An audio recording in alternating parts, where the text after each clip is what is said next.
కావ్యని రాజు ఎంతలాగా ద్వేషించాడో, ఇప్పుడు అంతకన్నా గొప్పగా చూసుకుంటున్నాడు. అయితే ఇక నిద్ర లేవలేదని చెప్పేసి రాజుని లేపే క్రమంలో ఆహ్, ఇంక గట్టిగా లెగు, లెగు, లెగు అనేసరికి రాజు కావ్యని దగ్గరికి లాక్కొని "ఇప్పుడు చెప్పు లెగవాలా వద్దా?" అంటూ తనకి పూర్తిగా దగ్గరైపోతాడు. వీరిద్దరు దగ్గరవుతుంటే మాత్రం ఈ అనామిక ఓవర్ యాక్షన్ మామూలుగా లేదు.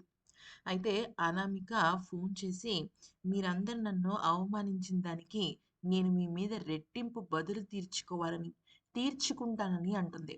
దాంతో కావ్య షాక్ అవుతుంది. "నువ్వు నువ్వు ఒక విషయం గుర్తుపెట్టుకో కావ్య. ఒక్క రాజు మాత్రమే కాదు నన్ను అవమానించింది. నువ్వు కూడా దానిలో భాగం కావాలి. అంటే నువ్వు కూడా చాలా ఇబ్బందులు పడాలి. పడతావు" అని చెప్పేసి అని ఫోన్ పెట్టేస్తే ఇమ్మీడియేట్‌గా కావ్య రాజ్‌కి ఫోన్ చేస్తుంది. రాజ్ ఫోన్ ఎత్తడు. అక్కడ ఏం జరుగుతుంటుందంటే, ఎవరైతే వీళ్ళకి బంగారం ఆర్డర్ ఇస్తారో, ఒక కిరీటాన్ని వాళ్ళు చెక్ చేపిస్తారనమాట. ఆ 5,00,00,000 అడ్వాన్స్ ఇస్తాడు కదా! అతను.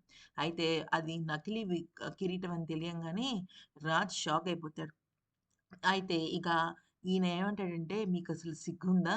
మీ తాతగారు నా స్నేహితుడని పాత పరిచయం వల్ల నమ్మకంతో మీకిస్తే, మీరింతగా దిగజారుతారా డబ్బులు లేకుండా? నకిలీవిస్తారా? ఇంత ఖరీదైన కిరీటాన్ని ఆర్డర్ ఇస్తే, ఇంక మీకు ఈ జన్మలో నేను ఆర్డర్ ఇవ్వనని" చెప్పేసి సీరియస్ అయిపోతాడనమాట. దాంతో రాజు షాక్ అవుతాడు.